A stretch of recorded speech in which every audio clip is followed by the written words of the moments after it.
If the sun can supposedly heat Earth from 93 million miles away, then why are mountain peaks that sit physically closer to it covered in snow and ice instead of being warmer? That's one of those questions that sounds almost too simple, but once it gets into your head, it's surprisingly difficult to shake. And before this video ends, you'll see why this tiny detail has made some people question much bigger ideas about how our world works. Think about it. Climb a mountain, and you're moving closer to the sun. Not by a huge amount compared to 93 million miles, but closer nonetheless. If heat comes from the sun and distance matters, shouldn't temperatures increase as you go higher? Yet the opposite seems to happen.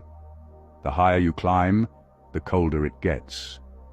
In many places, the mountain tops stay frozen, while the valleys below are warm and green. Most people are given an answer immediately. They are told the atmosphere becomes thinner with altitude, so it holds less heat. Fair enough. But here's where curiosity starts growing. If the sun is the source of warmth, why doesn't being closer help at all? Why does moving upward seem to take you toward colder conditions instead of warmer ones? Now here's the part that catches people's attention.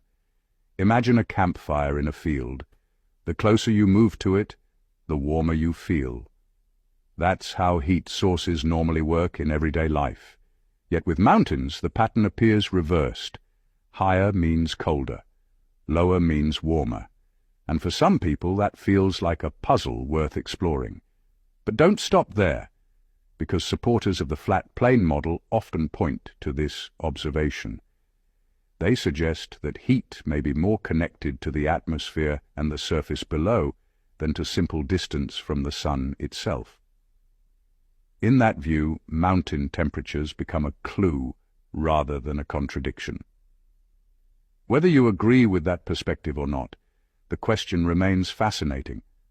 A frozen summit sitting above a warm valley challenges people to think more carefully about things they usually take for granted. Follow for more videos that turn ordinary sights into questions you can't stop thinking about.